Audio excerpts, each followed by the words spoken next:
Chapter 23.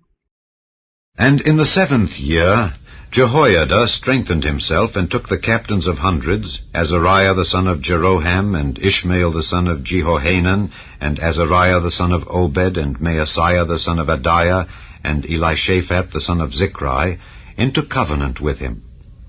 And they went about in Judah, and gathered the Levites out of all the cities of Judah, and the chief of the fathers of Israel, and they came to Jerusalem. And all the congregation made a covenant with the king in the house of God. And he said unto them, Behold, the king's son shall reign, as the Lord hath said of the sons of David. This is the thing that ye shall do. A third part of you entering on the Sabbath, of the priests and of the Levites, shall be porters of the doors. And a third part shall be at the king's house, and a third part at the gate of the foundation. And all the people shall be in the courts of the house of the Lord. But let none come into the house of the Lord save the priests, and they that minister of the Levites. They shall go in, for they are holy, but all the people shall keep the watch of the Lord. And the Levites shall compass the king round about, every man with his weapons in his hand. And whosoever else cometh into the house, he shall be put to death. But be ye with the king, when he cometh in, and when he goeth out. So the Levites and all Judah did according to all things that Jehoiada the priest had commanded, and took every man his men that were to come in on the Sabbath, with them that were to go out on the Sabbath. For Jehoiada the priest dismissed not the courses.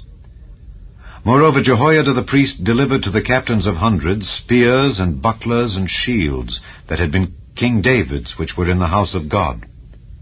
And he set all the people, every man having his weapon in his hand, from the right side of the temple to the left side of the temple, along by the altar and the temple, by the king round about. Then they brought out the king's son, and put upon him the crown, and gave him the testimony, and made him king. And Jehoiada and his sons anointed him, and said, God save the king. Now when ATHALIAH heard the noise of the people running and praising the king, she came to the people into the house of the Lord.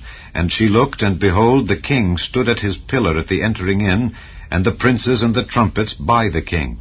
And all the people of the land rejoiced, and sounded with trumpets, also the singers with instruments of music, and such as taught to sing praise. Then ATHALIAH rent her clothes, and said, Treason! Treason! Then Jehoiada the priest brought out the captains of hundreds that were set over the host, and said unto them, Have her forth of the ranges, and whoso followeth her, let him be slain with the sword. For the priest said, Slay her not in the house of the Lord. So they laid hands on her, and when she was come to the entering of the horse gate by the king's house, they slew her there. And Jehoiada made a covenant between him and between all the people and between the king, that they should be the Lord's people. Then all the people went to the house of Baal, and brake it down, and brake his altars and his images in pieces, and slew Mattan, the priest of Baal, before the altars. Also Jehoiada appointed the offices of the house of the Lord by the hand of the priests the Levites, whom David had distributed in the house of the Lord, to offer the burnt offerings of the Lord, as it is written in the law of Moses, with rejoicing and with singing, as it was ordained by David. And he set the porters at the gates of the house of the Lord, that none which was unclean in anything should enter in. And he took the captains of hundreds, and the nobles, and the governors of the people, and all the people of the land, and brought down the king from the house of the Lord. And they came through the high gate into the king's house, and set the king upon the throne of the kingdom. And all the people of the land rejoiced, and the city was quiet, after that they had slain ATHALIAH with the sword.